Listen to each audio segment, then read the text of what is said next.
Yes, once again, welcome everyone in world of chemistry.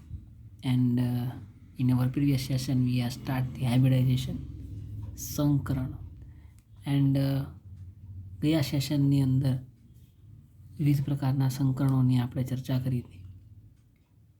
એ જ સેશનને ફરીથી આગળ વધારીએ. નેક્સ્ટ સંકરણ જે છે, જો કે હવે આઈ થિંક તમને બધાને આઈડિયા છે જ, SP2, SP3, SP3D. આ જે સંકરણ છે એ કોઈ પણ મોલેક્યુલ્સની અંદર કઈ રીતે થાય છે એનો ખ્યાલ તમને બધાને આવે છે.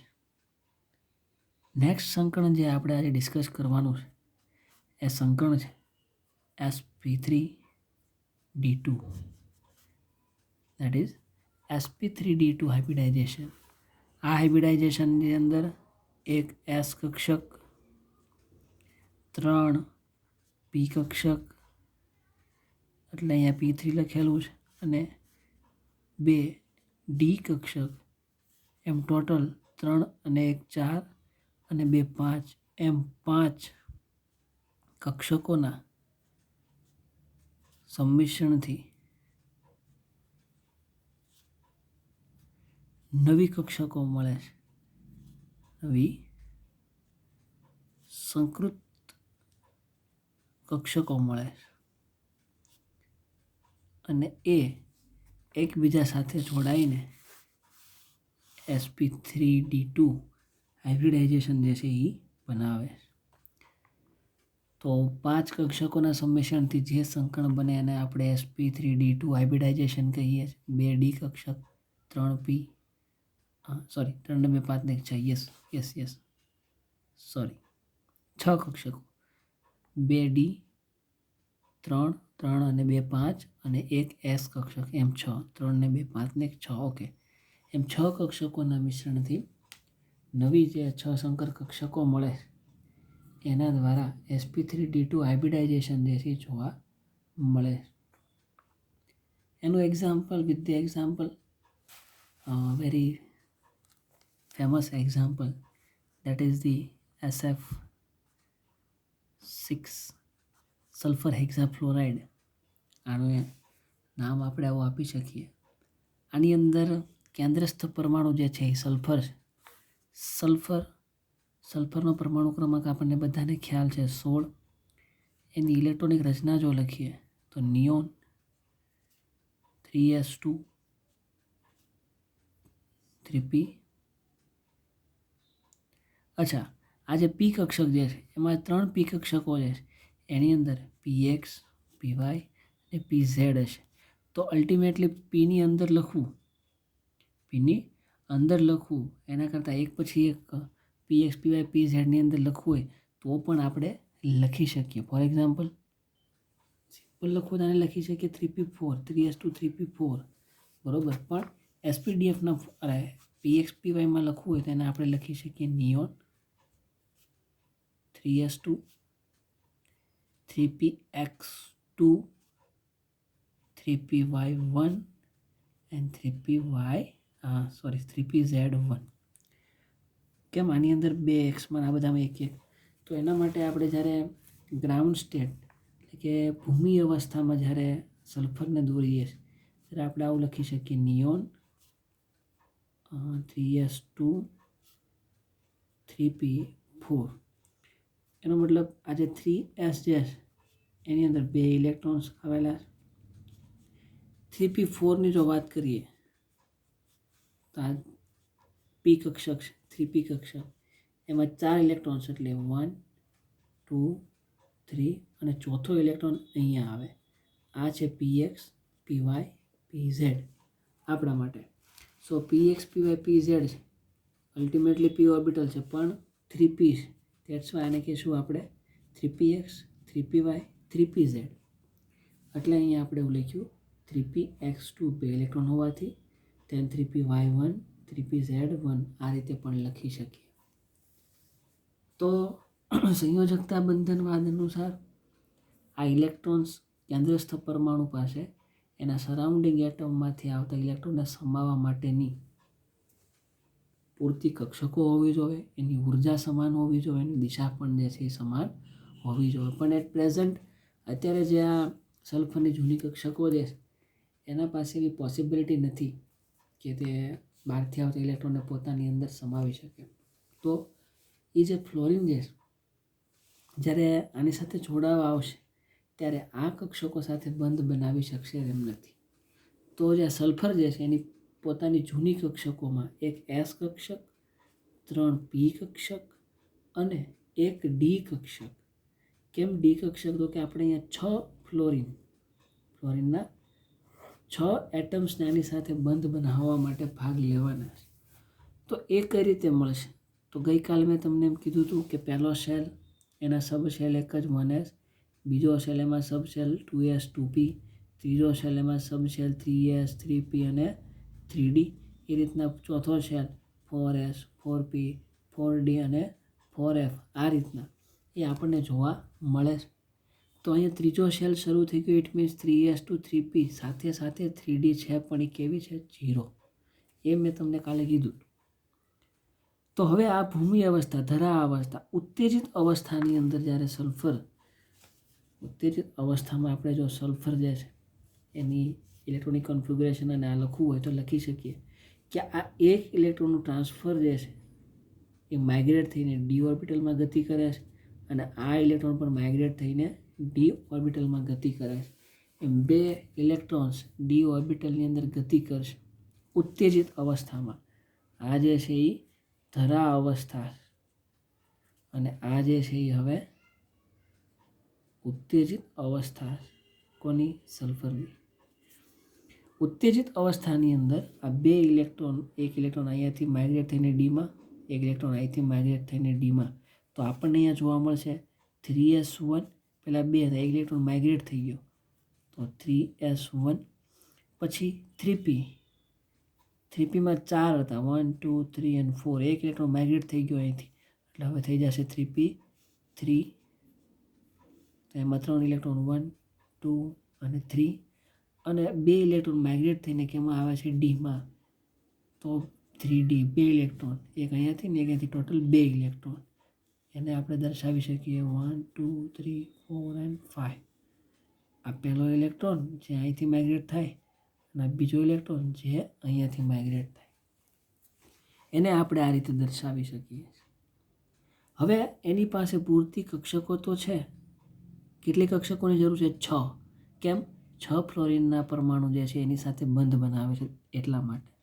તો 1 2 3 4 5 6 ફ્લોરિનના 6 ઇલેક્ટ્રોન સમાવી શકે એટલી ક્ષમતા એની પાસે છે. પણ એ બધાનો શેપ, આકાર અને દિશા અલગ અલગ છે, ઉર્જા અલગ અલગ છે.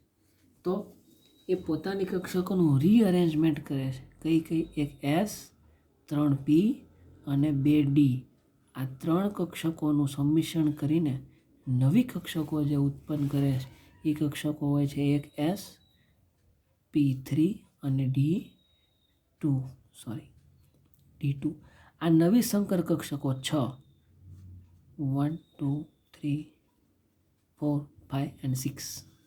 આ જે નવી 6 સંકર અથવા તો સંકૃત કક્ષકો મળે છે અને આ સંકૃત કક્ષકોના સંમિશ્રણથી આપણને sp3d2 હાઇબ્રિડાઇઝેશન મળે છે. આની અંદર 6 ઇલેક્ટ્રોન જે છે એ સલ્ફરના પહેલેથી જ ઓલરેડી આવી ગયેલા છે, આ 6 ઇલેક્ટ્રોન્સ. બરાબર. હવે આ જે નવી સંકૃત કક્ષકો છે એની કેપેસિટી એટલી છે કે તે ફ્લોરિનના 6 ઇલેક્ટ્રોનને પોતાની અંદર સમાવી શકે. તો આ જે 6 ઇલેક્ટ્રોન જે ફ્લોરિનના જે છે અહીંયા, એ હવે આની સાથે બંધ બનાવવા માટે કેપેબલ છે. તો એ એક ફ્લોરિન ઇલેક્ટ્રોન જે છે આ રીતના અહીંયા બંધ બનાવશે. બરાબર. અચ્છા, હું એ ઉતાળમાં દોરું છું, પણ તમારે આ રીતના વ્યવસ્થિત આને દોરવાના છે જેમ તમારા મટીરિયલમાં આપણે. આ તો મારે તમને દર્શાવવા માટે અહીંયા ફ્લોરિન જે છે આ 6 ફ્લોરિન જોડાઈને SF6 મોલેક્યુલ જે છે એ બનાવે છે. બીજું 6 ફ્લોરિન જે છે એ સલ્ફર સાથે જોડાઈને અવકાશમાં એવી રીતે ગોઠવાયેલા છે કે જેથી એમના વચ્ચે ઓછામાં ઓછું અપાકર્ષણ રહે અને કોઈ એક સ્પેસિફિક આકાર ધારણ કરે છે જેને આપણે દોરી શકીએ S, એમાંથી 4 ફ્લોરિન જે છે એ આ રીતના એક જ સમતલની અંદર આવેલા હશે. એક ફ્લોરિન સમતલની ઉપર, એક ફ્લોરિન સમતલની નીચે, આ રીતે આ ઉપર, આ નીચે, અને આ એક જ સમતલની અંદર આ રીતના, અને તમે જોડી શકીએ આ રીતના. તો આ રીતના 6 ફ્લોરિન એકબીજા સાથે જોડાય છે અને અહીંયા 90 ડિગ્રીનો એંગલ બનાવે છે. બધી જગ્યાએ 90 ડિગ્રી તમને જોવા મળે છે, અહીંયા અહીંયા અહીંયા બધે. તો આવો જે આકાર જે છે, એફને આમ જોડી દઈએ, આની સાથે જોડી દઈએ, આ બાજુ જોડી દઈએ, તો એક પ્રકારનું અષ્ટફલકીય રચના જેવું જોવા મળે છે. એટલે કે આપણે એવું કહી શકીએ કે sp3d2 આ સંકરણ થતું હોય, એમાં 6 કક્ષકોના સંમિશ્રણથી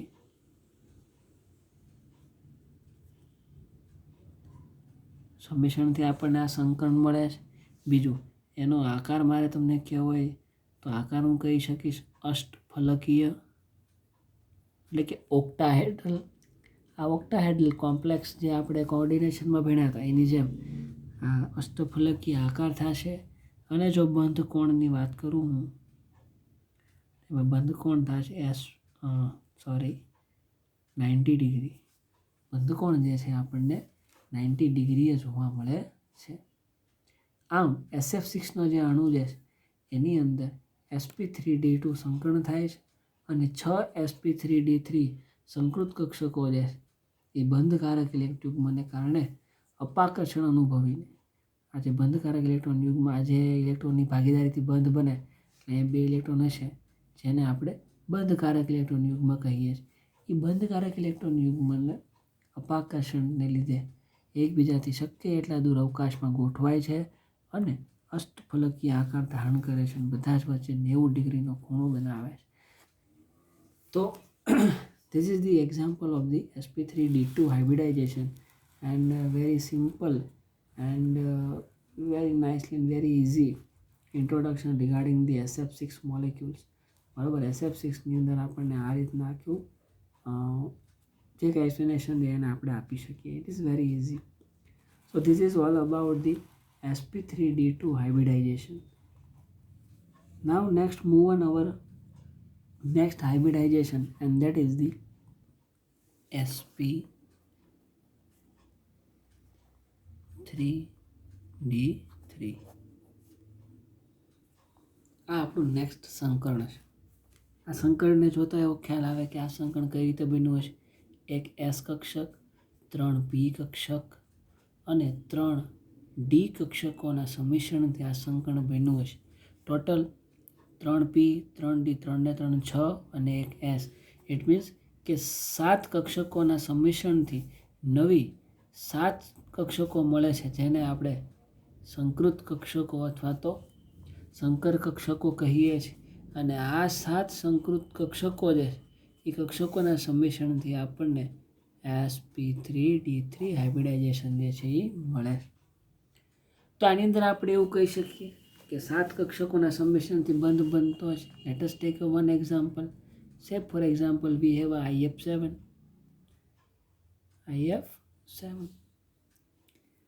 આની અંદર IF7ની અંદર આયોડિન જે છે એ કેન્દ્રસ્થ પરમાણુ છે.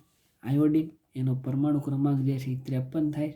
ઇલેક્ટ્રોનિક કોન્ફિગ્યુરેશનની જો વાત કરું તો એની ઇલેક્ટ્રોનિક રચના થાય છે krypton 4d10 5s2 5s2 5p5. આ જે ઇલેક્ટ્રોનિક કોન્ફિગ્યુરેશન જે છે એ IF7ની અંદરના જે આયોડિન જે છે એની અંદર જોવા મળે છે.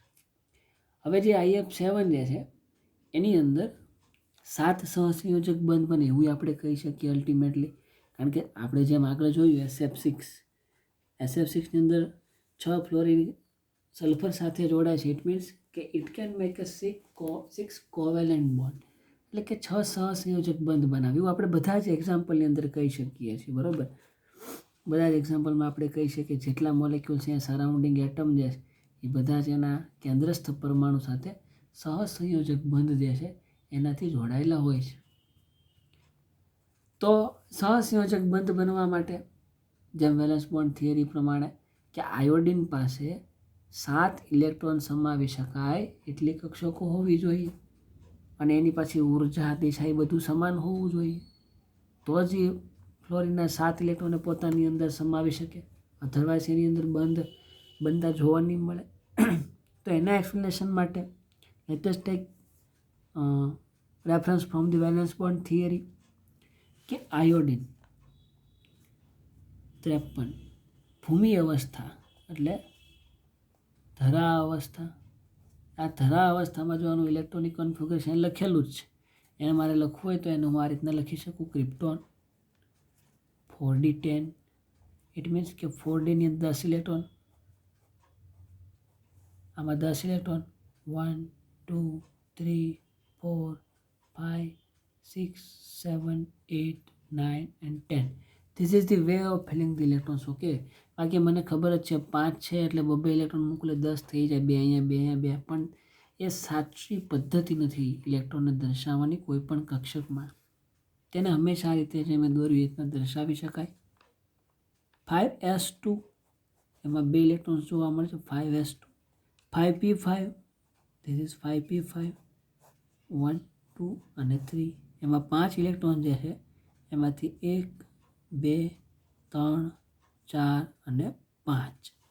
આ રીતના 5 ઇલેક્ટ્રોન. મેં તમને એવું કીધું જ્યારે ચોથો શેલ શરૂ થાય એટલે 4 સબ શેલ આવે, 5મો શેલ શરૂ થાય એટલે 5 સબ શેલ આવે, તો અહીંયા પણ 5 સબ શેલ હશે. એ કયા કયા હશે? 5મા માટે 5 સબ shell 5s 5p 5d 5f અને 5g. આ જે 5 સબ શેલ છે 5s 5p 5d 5f 5g એ બધા જ અહીંયા લાઈનમાં હશે, પણ એ બધા કેવા હશે? ખાલી હશે. ઇટ મીન્સ 5p5 એમાં છે, અહીંયા 2 છે, આમાં 5, પણ અહીંયા 0 અને અહીંયા 0 હશે. એટલે આપણે એ મેન્શન કરતા નથી, બરોબર. પણ અહીંયા હવે આ કક્ષક આપણે આઉટર મોસ્ટ શેલનું કામ છે. આઉટર મોસ્ટ શેલ અહીંયા 5s2 5p4 છે, આ 10 જે છે એ અંદરનો શેલ છે, તો ફિલહાલ એનું આપણે કાંઈ કામ નથી. તો બાહ્યતમ કક્ષામાં જે ઇલેક્ટ્રોન છે એની અંદર એટલી કેપેસિટી છે કે 7 ઇલેક્ટ્રોનને સમાવી શકે? તો કે આન્સર ઇઝ નહીં, નો. કેમ? એક જ ઇલેક્ટ્રોન, 2 અહીંયા છે, 2 અહીંયા, 2 અહીંયા એક જ છે, એક જ ઇલેક્ટ્રોન અહીંયા આવી છે, પણ આપણે ત્યાં 7 સંભાળવાના છે, તો ઇટ ઇઝ નોટ પોસિબલ. તો જે આયોડિન જે છે એ એની આ કક્ષકોનું રીઅરેન્જમેન્ટ કરશે, સંમિશ્રણ કરશે, નવી કક્ષકો ઉત્પન્ન કરશે, જેને આપણે સંકૃત કક્ષકો કહીએ છીએ. એના માટે આયોડિનની ઉત્તેજિત અવસ્થા જે છે એ આપણે જોવી પડે. સો આયોડિન જ્યારે એને એક્સાઇટેડ સ્ટેટ ઉત્તેજિત અવસ્થામાં ત્યારે ઇલેક્ટ્રોનિક રચના આપણને આવી જોવા મળશે. ક્રોમિયમ એક ઇલેક્ટ્રોન માઇગ્રેટ થઈને અહીંયા 5s 5p અને 5d કક્ષક હશે, તો 5d કક્ષકમાં માઇગ્રેટ થઈને જાય છે. અહીંયાથી એક ઇલેક્ટ્રોન 5d કક્ષકમાં જાય છે અને અહીંયાથી એક ઇલેક્ટ્રોન 5d કક્ષકમાં જાય છે. ઇટ મીન્સ ટોટલ 3 ઇલેક્ટ્રોનનું માઇગ્રેશન જે છે એ s અને p રિસ્પેક્ટિવલી થઈને ડીની અંદર ટ્રાન્સફોર્મેશન પામે છે, બરોબર. એવું આપણે કહી શકીએ.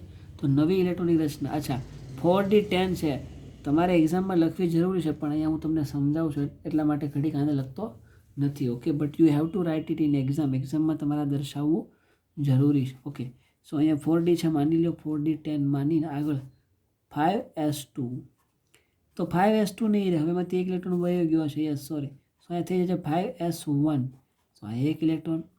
એના પછી છે 5p5, પણ 5p5માંથી 2 ઇલેક્ટ્રોન માઇગ્રેટ થઈને ધીરે ધીરે વયા જાય, તો 5માંથી 2 જાય એટલે 3 જ ઇલેક્ટ્રોન ખાલી વધે.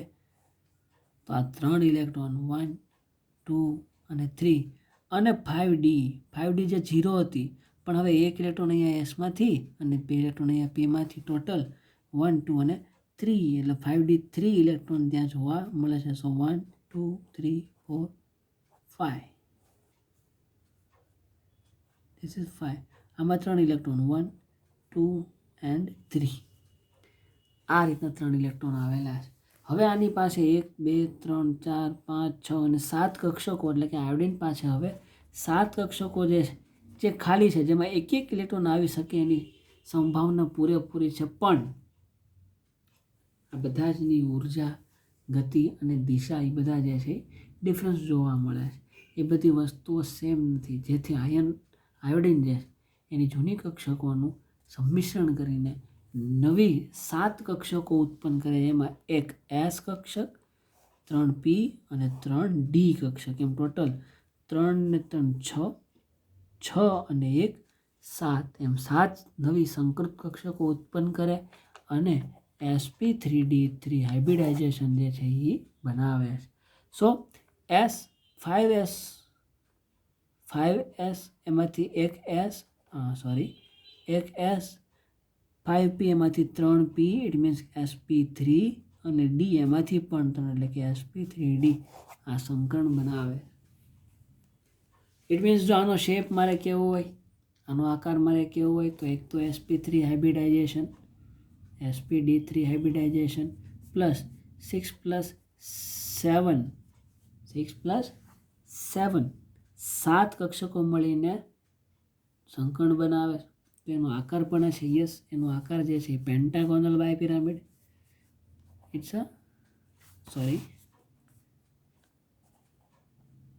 પેન્ટાગોનલ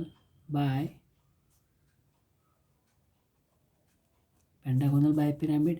અને બંધકોણની જો વાત કરું તો એની અંદર આપણને 90 ડિગ્રી અને 72 ડિગ્રી એવા બે પ્રકારના બંધકોણ જોવા મળે છે. અચ્છા, પેન્ટાગોનલ એટલે તમે જે આ સ્ટ્રક્ચર આ રીતના દોરો, સમથિંગ લાઈક ધીસ, જેને તમે પંચકોણ કહો છો, it's a pentagonal. Pentagonal means 5, penta કહેતા 5, બરાબર. આ 5 બાયપિરામિડ એટલે એની અંદર આપણને પિરામિડ જેવી રચના જોવા મળશે. એને જો મારે દર્શાવવું હોય તો હું આ રીતે દર્શાવી શકું કે 7 કક્ષકો, ઇટ મીન્સ કે આ જે કક્ષકો જે છે એની અંદર અહીંયા બધે ફ્લોરિન એક આવી ગયા હશે, બરાબર. બધી જગ્યાએ એવા 7 ફ્લોરિન જે છે એ અહીંયા આવી ગયા હશે. તો એ 7 ફ્લોરિનનો જે અવકાશની અંદર એવી રીતે ગોઠવાશે કે જેથી એમના વચ્ચે ઓછામાં ઓછું અપાકર્ષણ રહે. So this is the sulphur. એનું સ્ટ્રક્ચર જો આપણે દોરવું હોય તો આ સલ્ફર, એક ફ્લોરિન અહીંયા સમતલમાં, એક ફ્લોરિન અહીંયા સમતલમાં, એક ફ્લોરિન અહીંયા સમતલમાં, એક ફ્લોરિન અહીંયા સમતલની અંદર. આને તમે જોડો લીસ્ટ 1 ટાઈપ ઓફ સ્ક્વેર. પછી એક ફ્લોરિન અહીંયા, એક ફ્લોરિન અહીંયા, બરાબર. તો ફ્લોરિન કેટલા થયા? 1 2 3 4 5 6, એક ફ્લોરિન ઘટે છે. સો બાયપિરામિડ એટલે કે આ તો બાયપિરામિડ આ રીતના થાય જ છે. જો આ એક પિરામિડ જેવી રચના અને આ બીજા પિરામિડ જેવી રચના. પણ પંચકોણ ક્યાં થાય છે? પંચકોણ સાથે તમે આવું કીધું 1 2 3 4, આ ક્યાં? એ જુઓ, એ આપણને અહીંયા દર્શાવેલું છે ક્યાંક. આ એક એફ બાકી રહીને 1 2 3 4 5 6, એક એફ જે બાકી રહી છે અહીંયા. આ રીતના હવે આપણને પંચકોણ જો અહીંથી આ બાજુ, પછી આમ આમ અને આમ, આ રીતના પંચકોણ રચના જે છે આપણને જોવા મળે છે. તમે સાથે તમારી બુક્સ અથવા નોટ્સમાં બનાવશો તો તમને વધારે ખ્યાલ આવશે. It is a very easy. Okay, so અહીંયા જે બંધ બને છે આ ફ્લોરિન અને સલ્ફર વચ્ચે અથવા તો અહીંયા, એ બંધ જે છે 72 ડિગ્રીનો હોય છે. અને અહીંયા જે બધા બંધ બને છે આ બધા, આ તો ઓક્ટાહેડ્રલ છે એક બાજુથી, તો ત્યાં આપણને 90 એટલે કે 90 + 72 એવા બે બોન્ડ એંગલ જોવા મળે છે. પંચકોણ એટલે કે પેન્ટાગોનલ બાયપિરામિડ એનો શેપ આપણને જોવા મળે છે. અને આ સંકરણને અલ્ટિમેટલી sp3d3 સંકરણ તરીકે ઓળખવામાં આવે છે. Very simple portion is here. અચ્છા, થિયરી પોર્શન જે છે એ હું અહીંયા જોતો નથી, because it's a very simple. એક વખત તમે સમજી જશો તો થિયરીમાં તમને બહુ વાંધો આવશે નહીં. Okay, so this is the sp3d3 hybridization. Now our next hybridization is એ છે dsp2 hybridization. Okay, dsp2 hybridization. હવે આઈ થિંક બધાને બહુ વધારે ખ્યાલ હશે જ કે આ સંકરણ કઈ રીતે બન્યું હશે. એની અંદર એક ડી કક્ષક, એક એસ કક્ષક અને 2 પી કક્ષક. So it means 2 + 1 3 + 1 4. સો 2 અને 2 4, એમ ટોટલ 4 કક્ષકોના સંમિશ્રણથી 4 નવી સંકૃત કક્ષકો બને છે. અને dsp2 હાઇબ્રિડાઇઝેશન જે છે એ આપણને જોવા મળે છે. પછી આ જે 4 નવી કક્ષકો મળે એની ઉર્જા, દિશા, એ બધી જ વસ્તુઓ જે છે કેવી હોય છે? સમાન હોય. તો આ સંકરણ જે છે જનરલી આપણે આઈ થિંક તમને યાદ આવી જ ગયું હશે, કોમ્પ્લેક્સ કેમેસ્ટ્રી. કોઓર્ડિનેશન કેમેસ્ટ્રી જ્યારે જે તે સમયે આપણે ભણતા હતા, એ કોઓર્ડિનેશન કેમેસ્ટ્રીની અંદર બહુ ડીપમાં આપણે વેલેન્સ બોન્ડ થિયરીનો અભ્યાસ કરીને, મોલેક્યુલર ઓર્બિટલ થિયરીનો અભ્યાસ કરીને આ બધા સંકળની વાત ત્યાં પણ કરેલી છે, બરોબર. So I think it is not necessary to discuss this type of hybridizations here because we already done it. Okay, but no problem. બે હાઇબ્રિડાઇઝેશન છે, એક જે છે એ છે DsP2 હાઇબ્રિડાઇઝેશન, અથવા આગળ જતાં કોઈ બીજું આવી શકે DsP3 hybridization, whatever it is, કોઈ પણ હાઇબ્રિડાઇઝેશન હોય એ તમે સમજાવી શકશો. તો કોમ્પ્લેક્સ કેમેસ્ટ્રીની અંદર બે કોમ્પ્લેક્સ જૂના અને જાણીતા આપણા જે કોમ્પ્લેક્સ જે છે, એક જે છે નિકલ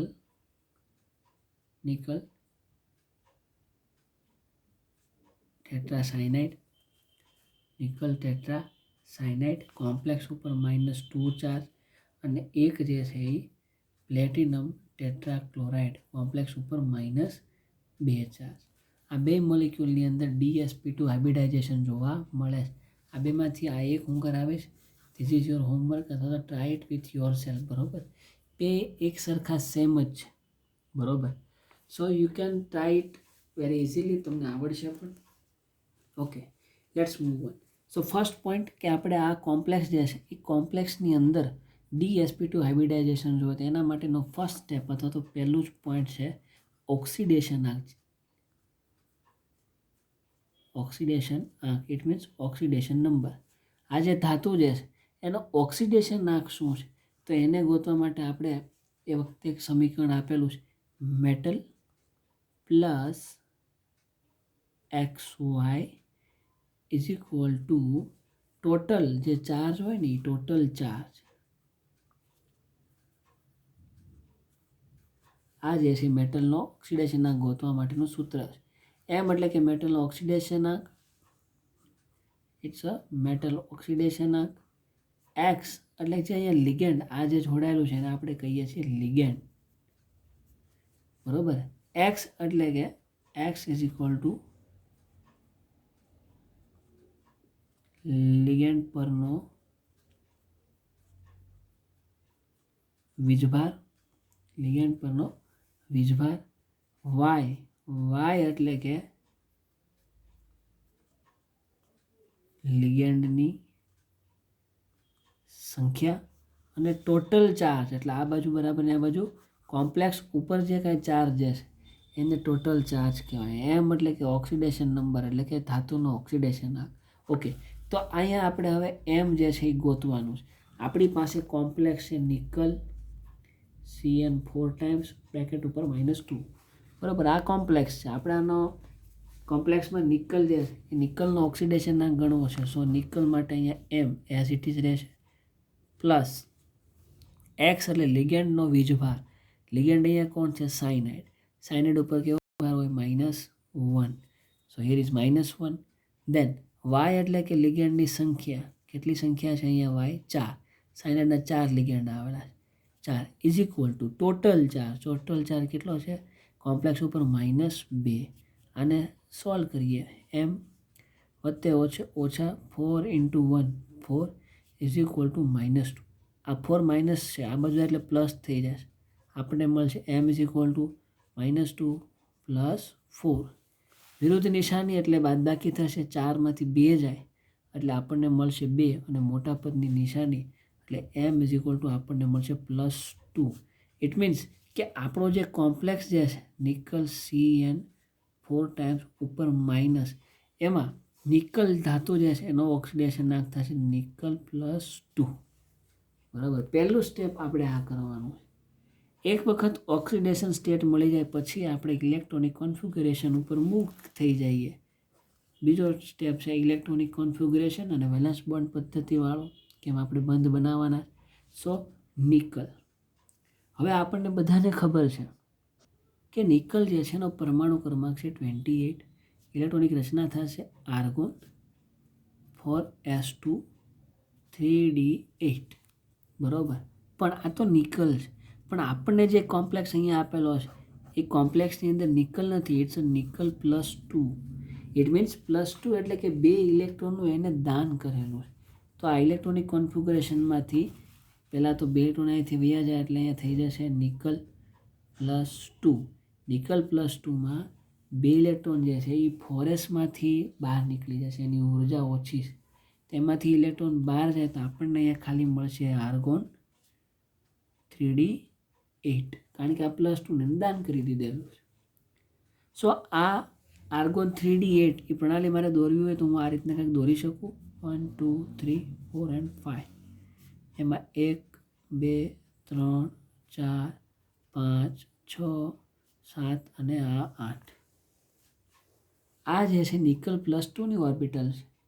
હવે નિકલ +2 સાથે 6 સાયનાઇડ આયન લિગેન્ડ જોડાય, 4 લિગેન્ડ જોડાયેલા.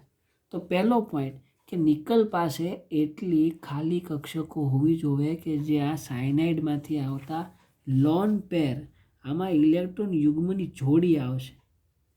ઇલેક્ટ્રોન યુગ્મની જોડી આગળ જેટલા આપણે એક્ઝામ્પલ છે એમાં એક ઇલેક્ટ્રોન આવતો હતો, પણ હવે અહીંયા 2 ઇલેક્ટ્રોન યુગ્મની જોડી. It means 2 electrons, 2 electron lone pair donate કરે છે મેટલને. આપણને ખબર છે કે લિગેન્ડ જે છે એ મેટલને લોન પેર ડોનેટ કરે છે, બરાબર. આપણે બહુ ડીપમાં કોઓર્ડિનેશનને ભણેલા છીએ, so I think you have a lots of idea. Yes, તો એના પાસે, આની પાસે એ જે 4 લોન પેર, એ 4 lone pair, it means 4 × 2 8 electrons and 4 pairs. 4 યુગ્મની જોડી કેટલી છે આમાં? 4. અને ઇલેક્ટ્રોન કેટલા થશે? 4 દુ 8. એટલા ઇલેક્ટ્રોન અથવા તો 4 પેર સમાવી શકે એટલી જગ્યા આમાં હોવી જોઈએ, જે નથી, જે આની અંદર જોવા મળતી નથી.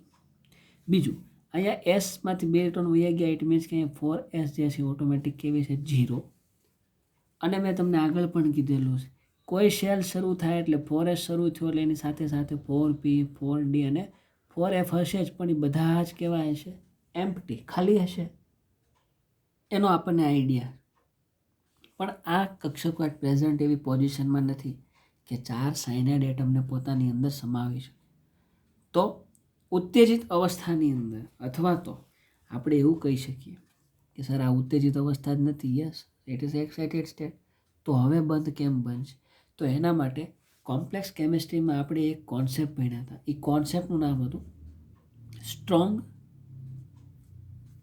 લિગેન્ડ, અને બીજું ભણ્યા હતા વીક લિગેન્ડ. આ સ્ટ્રોંગ લિગેન્ડ અને વીક લિગેન્ડનો ફંડા શું છે? જો સ્ટ્રોંગ લિગેન્ડ હોય તો જ્યાં સ્પ્લિટિંગ જે છે EG અને T2Gનું, એ સ્પ્લિટિંગ જે છે એ વધારે થાય અને ઇલેક્ટ્રોનનું એમાં પેરિંગ થઈ જાય. જો વીક લિગેન્ડ હોય તો એનું પેરિંગ થાય નહીં. આવી વાતો આપણે એ વખતે કરી હતી. તો અહીંયા જે આપણો ધાતુ આયન જે છે એની સાથે પ્રબળ લિગેન્ડ જોડાયેલો છે, જે સાયનાઇડ જે છે. અચ્છા, અહીંયા હું કોમ્પ્લેક્સ ફરીથી લખી નાખું સો આપણને ખ્યાલ રહે. 4 ટાઈમ્સ ઉપર -2. અહીંયા જે સાયનાઇડ જે છે એ પ્રબળ લિગેન્ડ છે. જો એ પ્રબળ લિગેન્ડ હોય તો ડી ઓર્બિટલ જે છે એનું શું થઈ જાય? મેં તમને કીધું, જો સ્ટ્રોંગ લિગેન્ડ હોય તો સ્પ્લિટિંગ જે છે વધારે થાય એટલે ઇલેક્ટ્રોનનું પેરિંગ થઈ જાય. 1 2 3, ચોથો ઇલેક્ટ્રોન અહીંયા આવવાને બદલે અહીંયા જ આવે. કેમ? આ ગેપ કેવો છે? બહુ વધારે. 4, પછી અહીંયા 5, અહીંયા 6, અહીંયા 7, અહીંયા 8, અહીંયા 9 અને અહીંયા 10. આ રીતની એની અંદર ગોઠવાય, બરોબર. તો સાયનાઇડ આપણને ખબર છે, સાયનાઇડ જે છે સ્ટ્રોંગ લિગેન્ડ હોવાથી આ ડી કક્ષકનું પેરિંગ કરી દે, એટલે કે યુગ્મીકરણ કરી દે. ઇટ મીન્સ કે આ ઇલેક્ટ્રોન જે છે એ હવે અંદર કક્ષામાં અહીંયા વી આવશે, બરોબર. અને આ ડી કક્ષક જે છે એ કેવી રહેશે? ખાલી. એક ડી કક્ષક ખાલી, 5 પેટા કક્ષક ડીની, એમાંથી એક ખાલી રહેશે. સાથે સાથે 4s 4p 4d 4f બધી જ કક્ષકો ખાલી છે. તો રચના આપણને આવી કંઈક જોવા મળશે. 3d 8, એ તો 8 જ છે, પણ અહીંયા યુગ્મીકરણ થઈ ગયું. સો 1 2 3 4 and 5. અહીંયા 8 ઇલેક્ટ્રોન 1 2 3 અને 4, કારણ કે એક ઇલેક્ટ્રોન અહીંથી અહીંયા વહી આવ્યો હશે. સો 2 ઇલેક્ટ્રોન એઝ ઇટ ઇઝ જ છે બધામાં, 6 અને 7 ને 1 8. આ ડી કક્ષક ખાલી છે. તો આ જે લિગેન્ડ જે સાયનાઇડ જે છે એ લિગેન્ડ આવશે ક્યાં? તો એના માટે આ જે નિકલ ધાતુ આયન છે એ એની આ કક્ષકોનો યુઝ કરશે અથવા તો રીઅરેન્જમેન્ટ કરશે. 4s દેન 4p. પીની અંદર આપણને ખબર કેટલી કક્ષકો હોય? 3. 4d. અચ્છા 4dની તો આપણને કંઈ બહુ જરૂર નથી એટલે દોરતા નથી. પણ આ જે અવેલેબલ કક્ષકો જે છે ધાતુ આયન પાસે એ અવેલેબલ કક્ષકોની સાથે અથવા તો ખાલી કક્ષકો એ કક્ષકો એટલી છે કે જેની અંદર સાયનાઇડના ઇલેક્ટ્રોન યુગ્મની જોડી આવી શકે. કારણ કે આ એક કક્ષકની અંદર 2 ઇલેક્ટ્રોન સમાય, બરાબર. તો સાયનાઇડના જે 4 ઇલેક્ટ્રોન જે એ સાયનાઇડ જે 4 સાયનાઇડ જે છે એ અહીંયા 4 ઓર્બિટલ્સમાં, એક ડીમાં, એક એસમાં અને 2 પીની અંદર. કારણ કે 4 1 2 3 4 આ 4ની અંદર સાયનાઇડના ઇલેક્ટ્રોન જે છે એ જોડાશે આ રીતના, જેને આપણે ક્રોસ વડે દર્શાવી શકીએ. આ 1 2 3 4 પેર છે એટલા માટે આપણે અહીંયા 2 ઇલેક્ટ્રોન્સ મૂકેલા. જો પેર ન હોત તો અહીંયા જોડી દે, જેમ આગળ બધામાં જોડ્યું એમ. અહીંયા સાયનાઇડના 4 સાયનાઇડના ઇલેક્ટ્રોન પેર જોડાઈને નવી સંકર કક્ષકો જે મળે છે DsP2 એમાં જોડાય, DS અને P2 એમાં જોડાઈને નવું સંકરણ બનાવે છે, જેને આપણે DsP2 સંકરણ તરીકે ઓળખીએ છીએ. અને DsP2 સંકરણ જ્યારે હોય ત્યારે એનો આકાર હંમેશા DsP2 હાઇબ્રિડાઇઝેશન એનો આકાર હંમેશા જે છે એ સ્ક્વેર પ્લેનર. અહીંયા સાયનાઇડ, અહીંયા સાયનાઇડ, અહીંયા સાયનાઇડ ને અહીંયા સાયનાઇડ. હંમેશા આપણને આ રીતના સ્ક્વેર પ્લેનર સ્ટ્રક્ચર જે છે સાયનાઇડ DsP2 હાઇબ્રિડાઇઝેશનમાં આ રીતના સ્ટ્રક્ચર જોવા મળશે. અહીંયા નિકલ +2 એની સાથે આ રીતના બંધ બને છે અને આ બંધ કોણ જે છે ત્યાં 90 ડિગ્રીનો બંધ કોણ બને. તો DsP2 હાઇબ્રિડાઇઝેશન એની અંદર સમતલીય સમચોરસ અથવા તો સમચોરસ એવો શબ્દ વાપરી શકો અને બંધ કોણ એની અંદર જે છે એ 90 ડિગ્રીનો જોવા મળે. સો that's all. This is your last hybridisation from your syllabus. તમારા સિલેબસની અંદર જેટલા હાઇબ્રિડાઇઝેશન્સ છે એમાંનું આ છેલ્લું હાઇબ્રિડાઇઝેશન હતું જે આપણને કોમ્પ્લેક્સ કેમિસ્ટ્રી તરફ લઈ જાય. So that's all.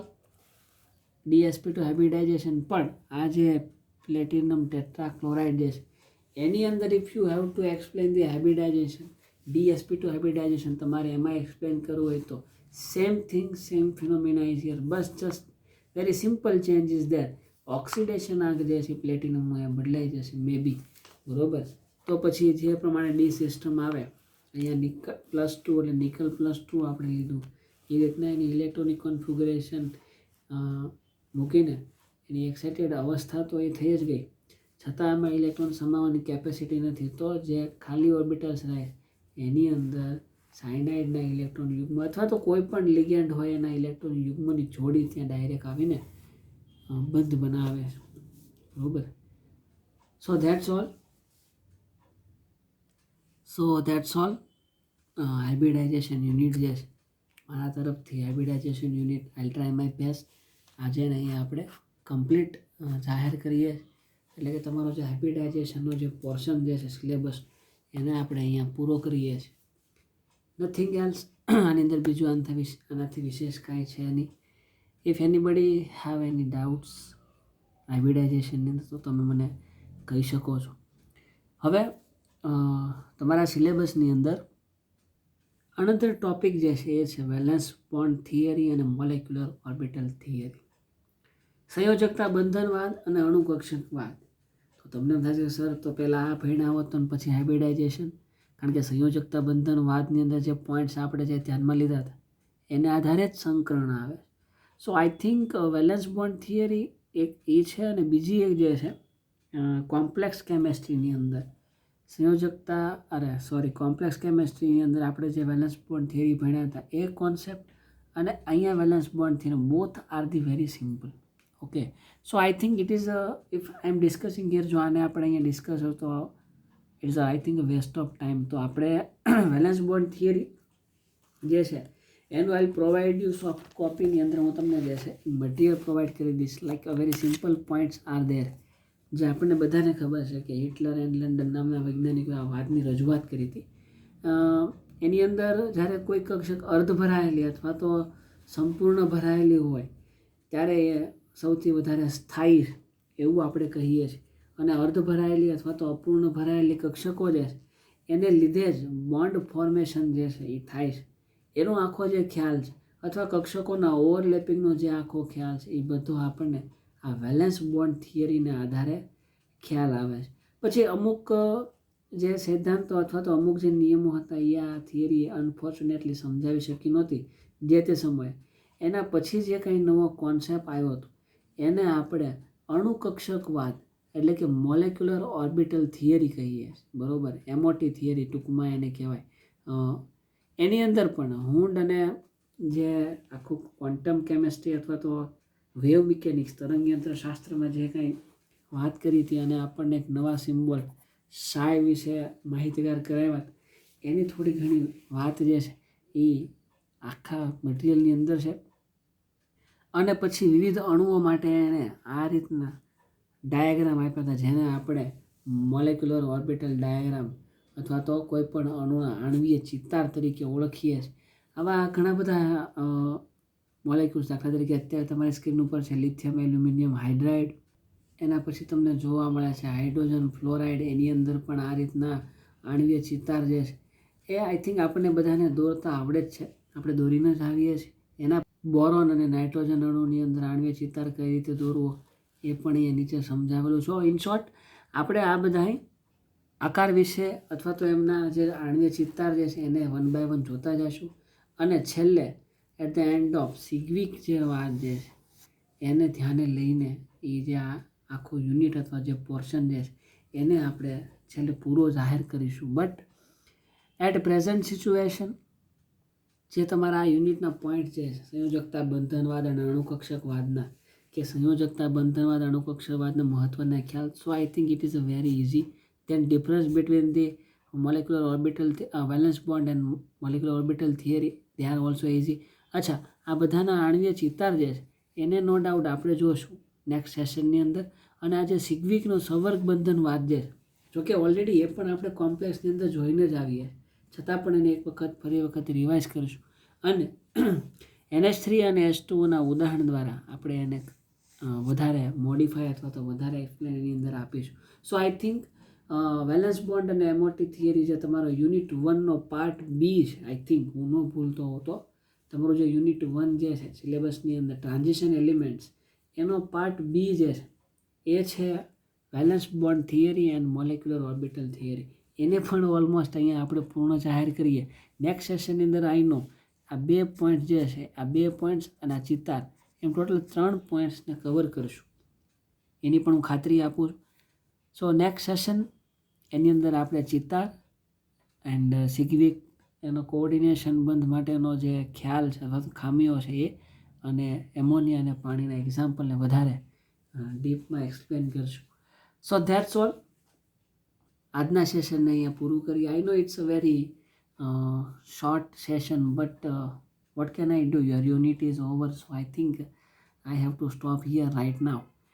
So that's all. We will meet in next session. Till then, keep reading and be safe. Thank you.